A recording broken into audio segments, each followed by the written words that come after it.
Bonjour, chers étudiants, je vous présente le cours de technique d'investissement relatif au quatrième semestre des étudiants de la filière IDF à l'INSEAD.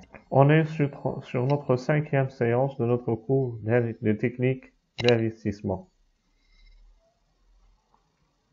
On est sur notre cinquième séance de notre cours de technique d'investissement. Cette séance sera réservée aux exercices qui vont récapituler les cas que nous avons faits, cas univers certain, cas univers aléatoire et cas univers incertain.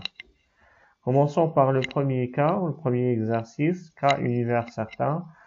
Pour développer son activité, l'entreprise ABC veut programmer au niveau de son budget d'investissement pour l'année 2021 l'acquisition d'un nouvel équipement, dont les caractéristiques sont les suivantes.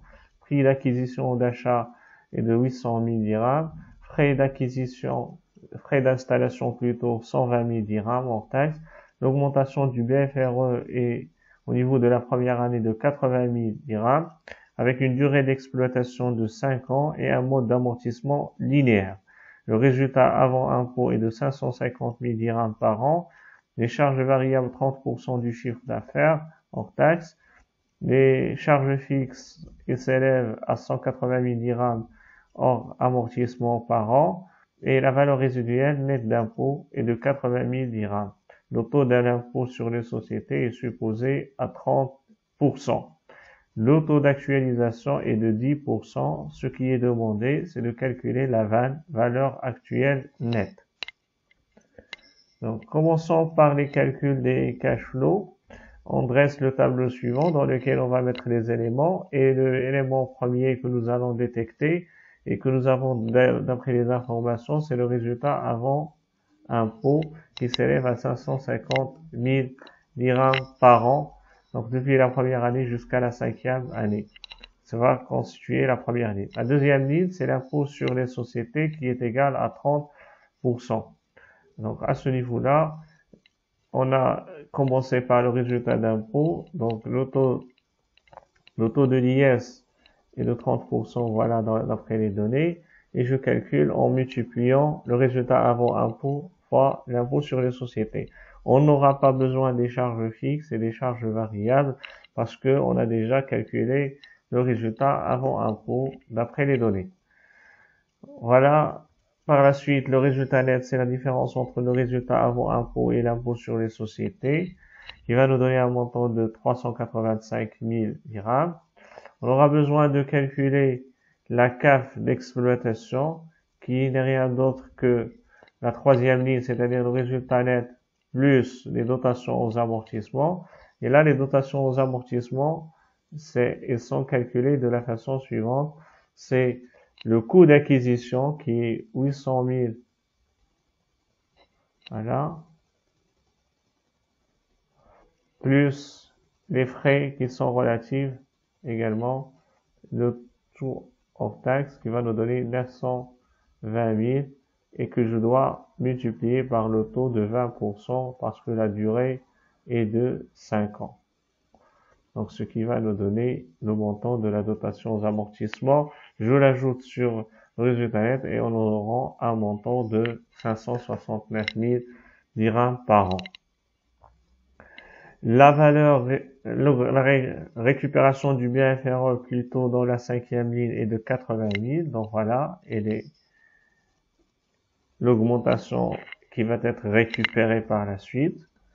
Et enfin, la valeur résiduelle est égale à 80 000. D'ailleurs, nous avons, d'après les données, voilà, la valeur résiduelle est de 80 000. Et enfin, on calcule les cash flows en faisant la somme des éléments à partir de la CAF d'exploitation que nous aurons depuis la première année jusqu'à la dernière année. Donc, un montant de 569 000 pour les 4 premières années et un montant de 729 000 pour la dernière année. Maintenant, on doit actualiser ce cash flow et retrancher le capital investi. Donc, c'est le calcul de la vanne. D'après les données, voilà le calcul de la vanne. Je fais l'actualisation avec le taux de 10%. Et je fais attention, voilà, ça c'est les frais d'acquisition, les frais d'installation et l'augmentation du BFR. ces trois éléments, ils vont nous donner I0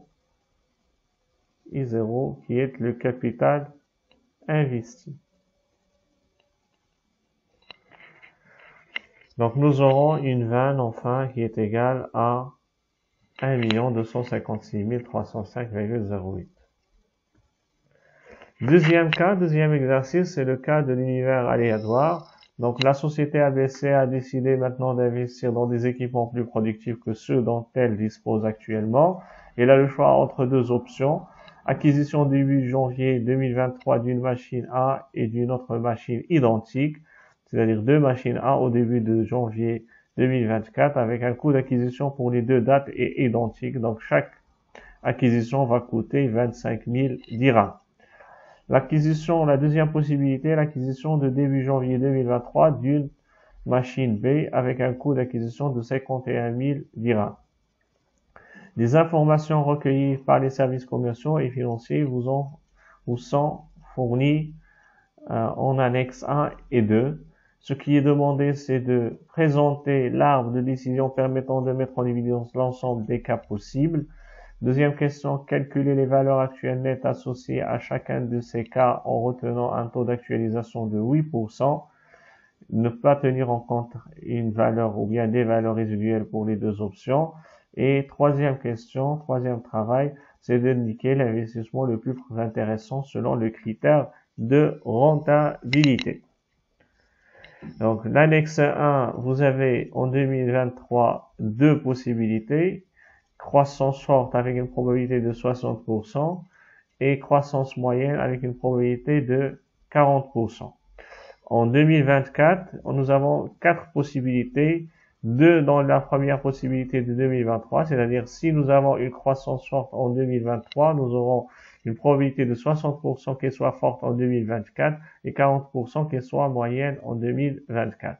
Maintenant, si la croissance elle est moyenne en 2023, nous avons une probabilité qu'elle soit forte de 30% en 2024 ou qu'elle soit moyenne avec 70% en 2024.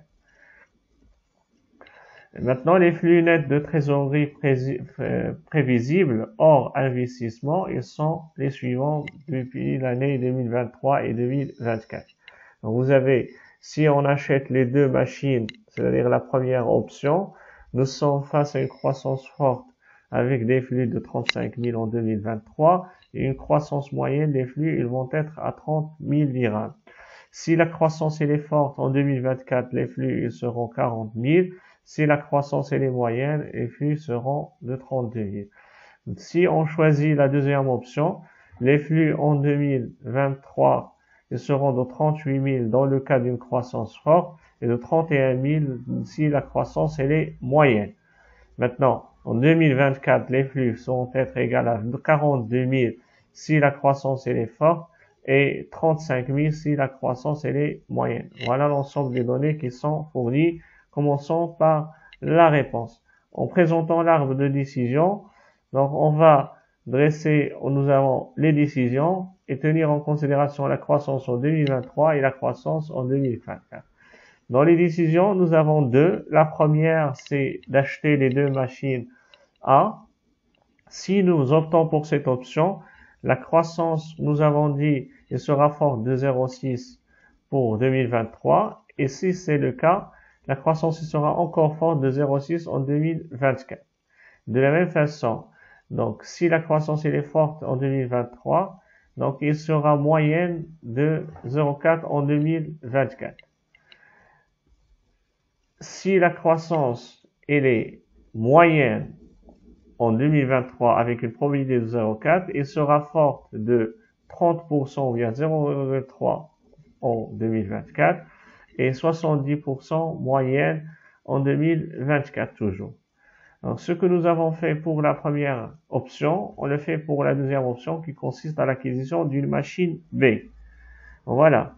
Si la croissance est forte de 0,6 et ainsi de suite, je monte l'arbre de décision et j'aurai les deux cas. Maintenant, calculons les probabilités de chaque cas. Donc, dans le premier cas, la probabilité est égale à 0,36, c'est-à-dire c'est 0,6 fois 0,6. 0,6 fois 0,6. Pour le deuxième cas, voilà, c'est 0,6 fois 0,4. Et pour le troisième cas, c'est 0,4 fois 0,3, qui est égal à 0,12. Et le dernier cas, pour la première option, c'est 0,4 fois 0,7, qui est égal à 0,28. Ce que nous avons fait pour la première option, on le refait pour la deuxième option. Nous aurons le premier cas, le deuxième, le troisième et le quatrième cas. Donc, comme ça, on a répondu à la première question qui consiste à mettre en évidence les différentes possibilités selon l'arbre de décision. Maintenant, en deuxième question, on nous demande de calculer les valeurs actuelles nettes associées à chacun de ces cas en retenant un taux d'actualisation de 8% et ne pas tenir en considération des valeurs résiduelles. Donc, mettons un tableau dans lequel on clarifie les données. Donc, j'ai mis la probabilité, même si on n'aura pas besoin dans le calcul de la vanne I, mais on en aura besoin pour les autres étapes. Donc, en début 2023, et nous avons une date fin 2023, le début 24 qui coïncide avec la fin de 2023 au niveau de l'actualisation, et la fin de 2024. Voilà, les données sont devant nous. Donc, d'après les annexes, l'annexe 2 plutôt, et l'annexe 1, et la réponse à la première question.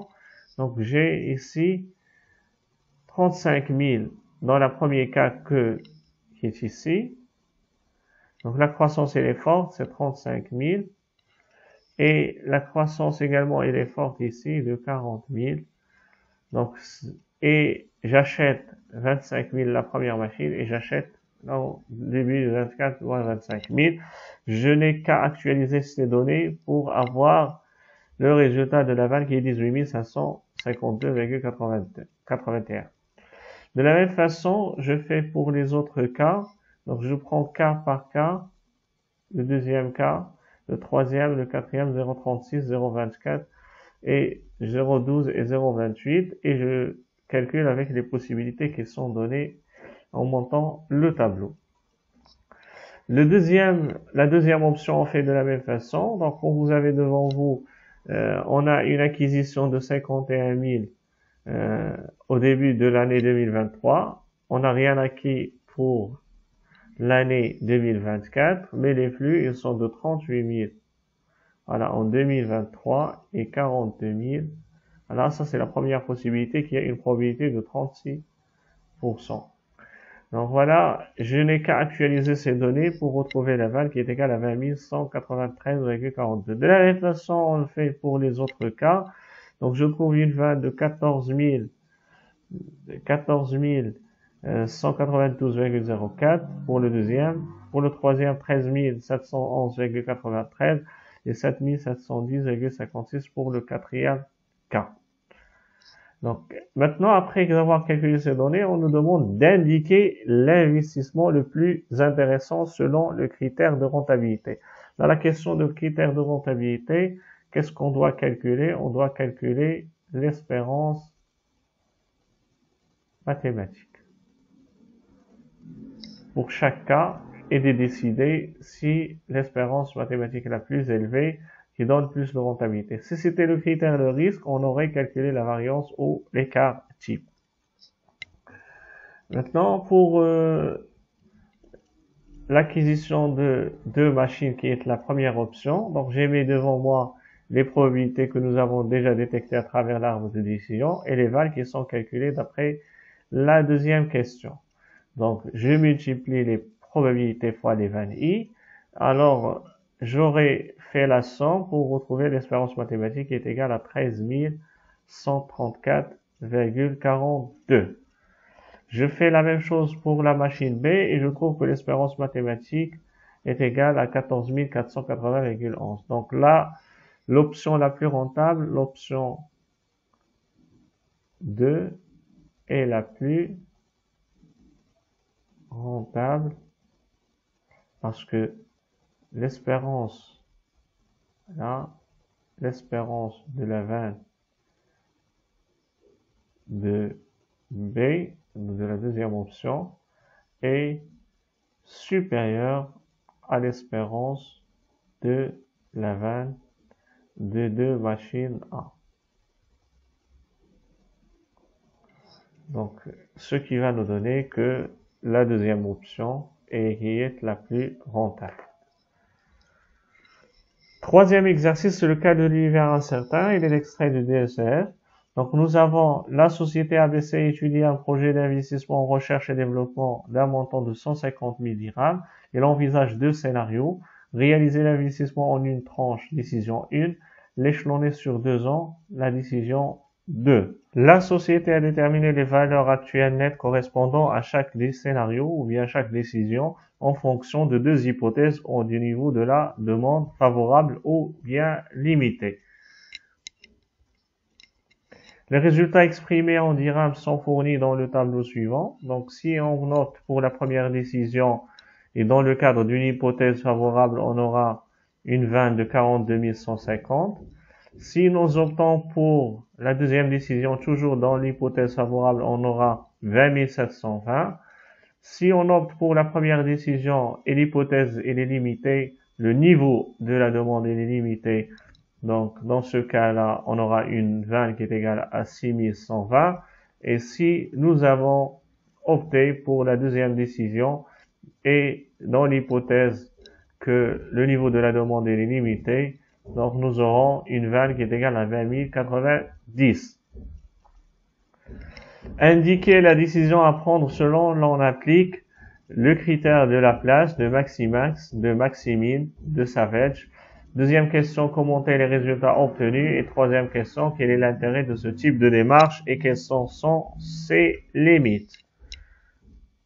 Première question, on nous demande d'indiquer la décision à prendre selon que l'on applique l'un de ces critères. Commençons par le critère de Laplace. Donc, j'ai mentionné ici le principe de ce critère. Donc, on accorde la même probabilité à chaque état de la nature. Et la meilleure décision est celle pour laquelle la moyenne arithmétique des résultats prévisionnels est la plus élevée. Donc, on est amené à calculer la moyenne arithmétique pour chaque décision. Donc, dans ce cas, on met dans le tableau une autre ligne qui indique la moyenne des vannes. Donc, je calcule la moyenne pour le premier cas, c'est 24 135, c'est-à-dire 42 150 plus 6 120 divisé par 2, ça va nous donner 24 135. De la même façon, pour la deuxième décision, j'aurai une moyenne de 20 405. Comme vous pouvez le constater, la décision 1 est la plus pertinente selon ce critère qui est le critère de Laplace. Selon le critère maintenant de Maximax, on retient la décision qui donne le gain le plus élevé des meilleurs résultats, on sélectionne les gains les plus élevés de chacune des stratégies, on choisit le résultat maximum le plus élevé. Donc d'après la matrice des résultats des vannes et celle-là, donc on choisit le plus élevé dans la situation favorable qui est 42 150 et encore on a face à nous la première décision qui est la plus pertinente selon ce critère. Maintenant, selon le critère de Maximin, il consiste à retenir la décision ou le choix, la stratégie qui donne le moins mauvais résultat, non le meilleur des moins bons résultats des possibilités. Donc, c'est un critère de prudence qui tente de minimiser les pertes, éventuellement en prenant le résultat minimum le plus élevé. Donc, on va y aller dans la situation, on est face à une hypothèse limitée, on choisit la décision qui nous donne le plus de résultats. Et selon ce critère de prudence, je vais choisir la décision 2. Maintenant, pour le critère de Savage, il consiste à calculer ce qu'on appelle un regret minimum. Il s'agit de minimiser la perte maximale de chaque décision et on calcule pour chaque cas ou chaque décision le regret correspondant à la différence entre le cas le plus favorable et le cas étudié. Comme on recherche de prudence, on choisit la décision où le regret maximum est le plus faible. Donc, notre étape, consiste à calculer les regrets. Donc, ce que je vais regretter par rapport à chaque décision. Donc, pour la première décision, le regret est de 0 pour le cas favorable et le regret est de 13 970. Donc, c'est le regret maximum pour la première décision. Et ici, dans la deuxième décision, le regret est de 21 000 si la situation est favorable et le regret est de 0 si la décision, si le niveau il est limité. Et dans ce cas, je vais calculer le regret maximum par rapport à chaque décision. Donc, le regret maximum ici est de 13 970 et le regret maximum ici c'est 21 430. Donc, le minimum de ces deux regrets, c'est 13 000. Le regret maximum est de 13 000, comme on vient de dire, et 21 000 pour le deuxième cas, la deuxième décision. Et le minimum de ce regret maximum est de 13 970. Donc, selon ce critère, c'est la première décision qui est la plus pertinente. Maintenant, on va commenter les résultats. À travers ces résultats, d'après ce que vous avez vu, nous avons la décision 1 est celle qui assure l'aval maximal mais comporte le risque le plus fort sans pour autant générer de pertes.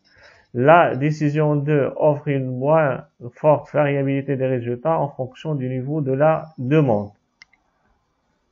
D'après l'ensemble des résultats obtenus, on peut supposer que c'est la décision 1 qui réalisait la totalité de l'investissement au début de la première année qui sera retenue parce que nous avons 3 critères qui sont pour cette décision 1.